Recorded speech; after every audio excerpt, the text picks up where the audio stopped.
Pre-suasion. The main message of this book is what you're doing before an activity influences how you will approach that particular activity.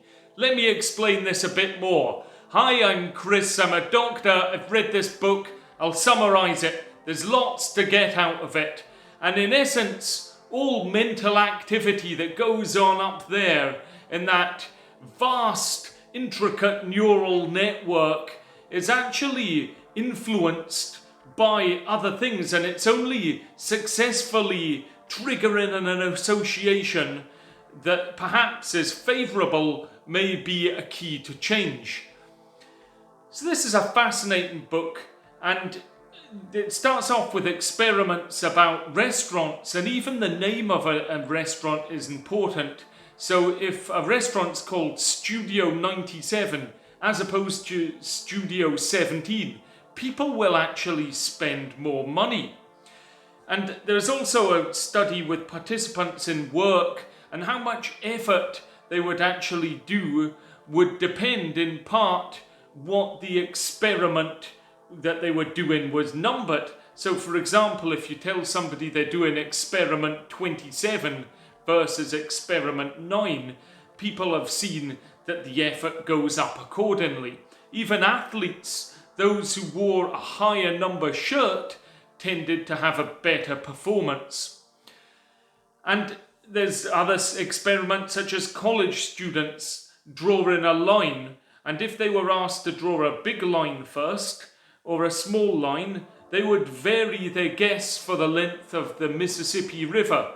Those who have been asked to draw large lines estimating a higher distance.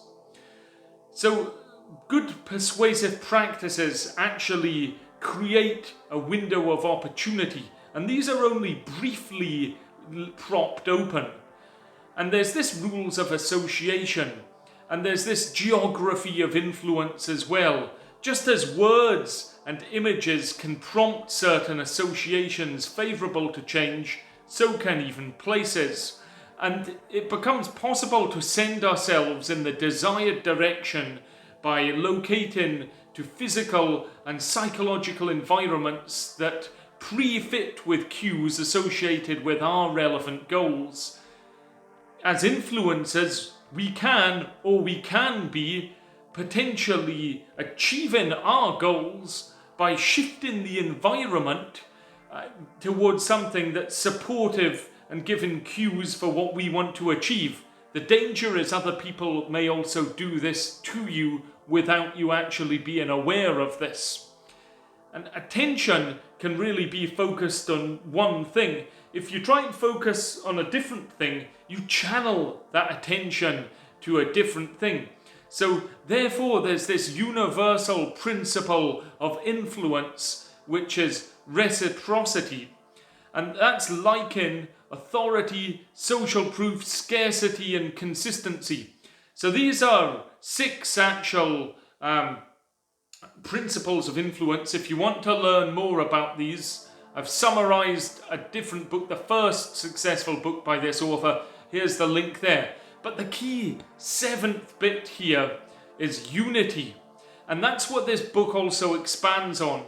And there's a certain type of unity which actually involves identity.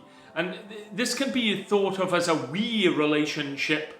And if one can successfully persuade somebody, then you can actually get them to feel more acceptance towards the group, cooperation, feeling as if there's liking, trust, help, and these other key measures of influence can then be ramped up a bit by building these we relationships, by presenting cues of genetic commonality and often associations with family or place.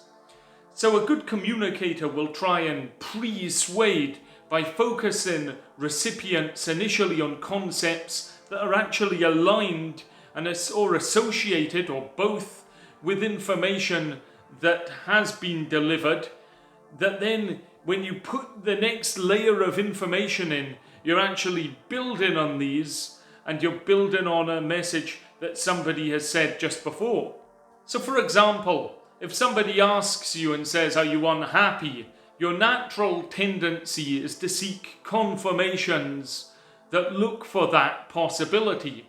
So palm reading, for example, is something where you could make a vague statement like you're diligent or you're lazy or you're extremely hard working. And that person who may usually, if asked to describe themselves, would think they're the opposite of that, they'll be searching their brain for something selectively to potentially reinforce that statement. This is thought of as a positive test strategy, and it comes down to this: in deciding whether something is possibly correct, we're looking for hits rather than misses, for confirmation of the ideas rather than disconfirmations. And it's easier to actually register the presence of something than its absence. Previously, it had been thought if you wish to change somebody's behavior, you first change some existing feature of that person or what fits with that behavior. But instead, consider reframing and asking different questions, such as, have you been willing to look for new possibilities? This book mentioned another great survey in which people in the street were asked if they'd be interested in trying a new product. But if beforehand they'd been asked if they consider themselves helpful or adventurous as opposed to nothing, they're more likely to say yes to this. And in a part, this comes down to research about cognitive function, and it shows when attention is paid to something, the price of the attention is lost to something else. Indeed, because the human mind appears to hold only one thing in its awareness, the toll of that is momentary loss of focused attention to everything else. And it leads us to consider that if anything actually draws our focused attention, we may therefore overestimate the importance. The renowned Milton Erickson, who you'll have heard as a guru of NLP, along with a very famous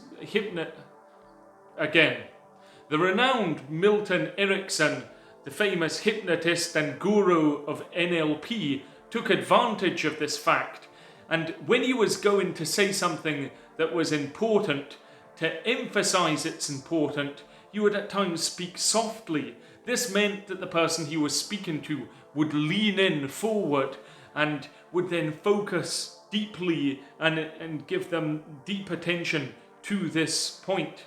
And techniques that can actually be designed to channel attention can be very effective pre-suasion devices. So banner ads that you may see and things like that can be actually very useful.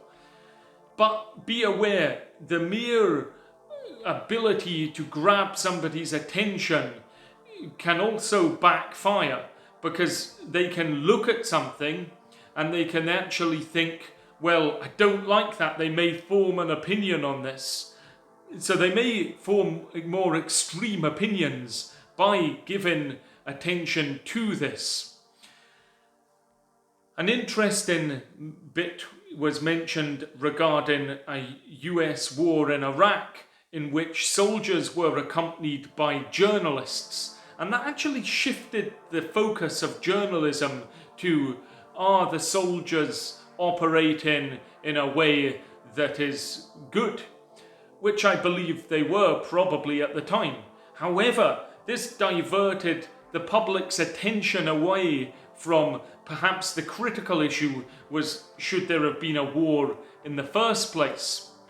And there is this tendency to presume causal if there's any association, and too automatically we would just think that there's something associated with something else, therefore it's a causative factor. There's another study mentioned in which observers are asked to judge who had more influence in a discussion based on the content and the scripted conversation was the same, but the direction of the camera. And when the camera was pointed at somebody so they could see that person, they always tended to think that person had more influence than if it was the back of the head that somebody else saw. And equally, when flipped round to looking at the other person's back of the head, they then lost influence. And this camera angle thing even goes true for interrogations. And worryingly, if you had a criminal or an alleged criminal being interviewed, and then you were asked to assess how guilty they were, if the camera faced them, people were more likely to think they're guilty. Whereas if the camera faced the person who's doing the interrogation, the police officer, they're more likely to think the person was innocent. The reason I use the word worrying is because this wasn't just lay people, this was police officers and also criminal court judges. So therefore, if you're ever in the position of being interviewed by the police, you should try to ask for the camera to be moved or move your seat so that the camera is facing the people who are interviewing you. I'm led to believe now cameras are put in the middle of interview rooms, and that's probably the reason. There was another interesting experiment in which a young lady asked men for help, stating that her phone had been lost and would they help. And there was variation in whether the people would help or not. It wasn't just her age alone that made men help, but they were more likely to help if they were persuaded beforehand to be thinking about sexual ideas. So before the person had spoke to the men, somebody else asked them the direction to Main Street or Valentine Street, and the ones who had been asked to give directions to Valentine Street actually had a much higher chance of wanting to help this potential damsel in distress. Equally, there was an experiment which was assessing how long straight men and women spent gazing at photos, and a significant number spent more time gazing at photos of members of the opposite sex who were especially attractive. And this tendency really only tended to happen for the people who were single and looking at these. Individuals who had a partner didn't spend any more time looking at the attractive pictures than the people who were less attractive. And in any situation, we're dramatically more likely to pay attention and have our influence and be influenced by stimuli that fit a goal that we may actually have, which would fit with the thing about looking at more attractive people or perhaps less attractive people. Interestingly, going back to that experiment, 2 months on after this, they then asked people, they recontacted those in relationships and said, are you still in a relationship? And the highest indicator of breakup was not how much subjective love they said they had for their partner 2 months ago. It was actually how long they had been looking at the more attractive people, suggesting that if we find ourselves looking at attractive hotties, or your partner's starting to look at attractive people more, then that may be a yellow flag. So think about that. I'm sure you'll have heard of Ivan Pavlov and his dog experiment, in which he rang a bell prior to giving his animals food. He then at times just ring the bell and notice that they would salivate irrespective of whether he gave them food or not.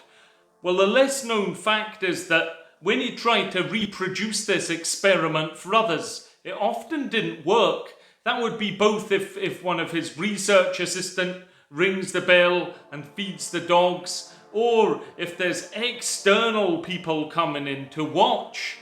And you may think, well, why is this? And the hypothesis is that there's this investigatory reflex, and in order to survive, animals must be looking out for things and acutely aware of unusual things. So that potentially can override any other usual trigger, and because they're investigating the environment often for their own safety. So waiters, you may have seen the trick in which they can remember everything that a whole table of people have ordered, and then when they serve it, without even have to look at the menu or what they've written down, they may not have even written it down, you think, wow, this is impressive. However, if you ever try and ask them afterwards about what you've ordered, you may find that they won't remember. And this is in part because a task has been completed, therefore the information has essentially been deleted. This is known as the Zeigarnik effect, and this is really the unfinished information is more memorable. So with a task that we feel committed to performing, we'll often remember all sorts of elements better, and this in theory helps us to actually finish the task. But however, if you stop a task halfway through, you get this kind of gnawing discomfort to complete the task. So this video, for example, my phone ran out of battery, and I had that gnawing discomfort to come and complete it, to share this knowledge with you guys. But then, when you actually complete the task, you get this kind of cognitive closure, and then you can move on.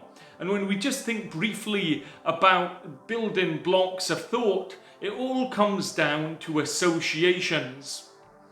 You may have heard an expression that goes like this: caution and measures will win you riches.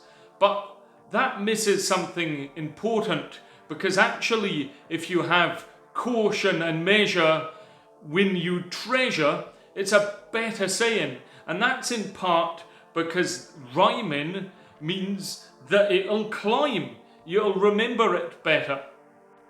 Observers tend to have a greater liking for those whose facial features are easy to recognize and people whose names are easy to pronounce. And tellingly, when people can process something with cognitive ease, they experience increased neuronal activity in the muscles of their face that produces a smile. On the flip side, if it's difficult to pronounce something or to remember something, observers tend to dislike that experience and accordingly that thing. Be aware of self-influence. This is a lion in all of ourselves in a low level, and it's when each of us have units of experience that can be given sudden stand-in and force if we just divert our attentions to them. You may have heard of medical student syndrome. This is seemingly common in about 70 to 80% of medical students, and that's when they're learning about a particular disorder. They then suddenly have new feelings about that thing. So if you suddenly learn where the location of your appendix is, then you'll be thinking perhaps you've got an appendicitis. The mere knowledge of this can sometimes make harmless sensations become symptoms that you may think represent serious menace. Fortunately, as a medical student, I didn't suffer from that. Let's talk about elderly people. At times you'll think that they're happier than the general population, and there have been some studies have shown that. And perhaps this is because they've taken the pace down a bit so they can enjoy emotional contentment as their goal, rather than always striving for the next thing. So in fact, therefore, if you're wanting to try and increase your personal happiness, it can sometimes be nothing more than persuasive refocusing of your attention. So for example, if you can count your blessings and gratitude at the start of every day, then you give yourself concentrated time with them, and those good feelings will help. Some people would try writing them down. And if you can also cultivate optimism by choosing before a task to actually look on the bright side of it, Look on the bright side of a situation, events, and future possibilities. Also, negate the negative by deliberately by limiting time spent dwindling on problems or on unhealthy comparisons with others throughout the day. So for example, making a YouTube channel, it's very easy to compare this with people who are more successful rather than actually thinking about the joyous task of doing this and potentially being able to share this with the whole of the world. Human societies, even our ancient ones, have discovered that group bonding actually involved coordinated responses. So for example, if somebody taps on a table in sync with somebody else, that was just the experiment. And then after the experiment ends, the person says, do you want to stay and help me for a bit? I'm struggling with something. They're more likely to do that if they've both been tapping in sync than out of sync. And that was quite high. If you're tapping out of sync, they were told to tap in this time, only 18% stayed. Whereas tapping in sync, you're almost at 50% at 49%. And recipients with non-rational hedonistic goals should actually therefore be matched with non-rational elements in the messages you deliver. And the book would suggest that would be musical accomplishment.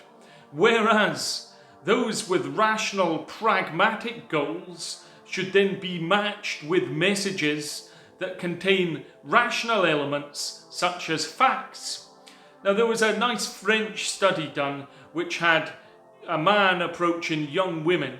He was either holding nothing, he was holding a sports bag or a guitar case, and his aim was to get their phone number.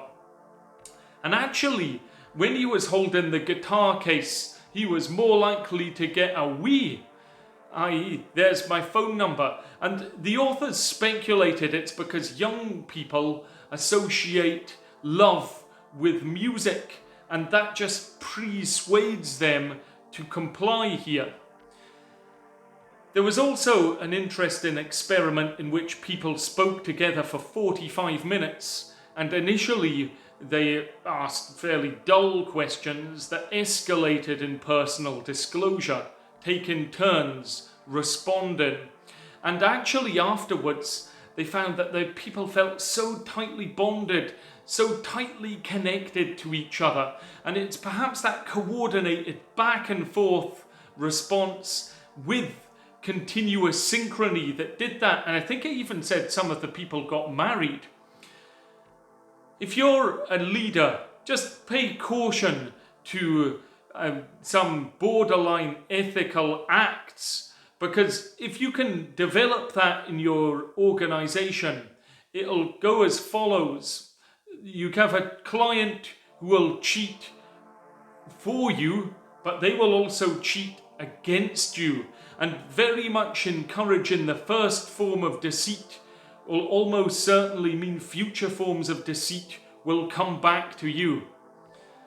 I like the study about missed medical appointments. I am a doctor after all, and standard practice is often to reduce do not attends, DNAs as they're referred, to write down the appointment and give it to somebody.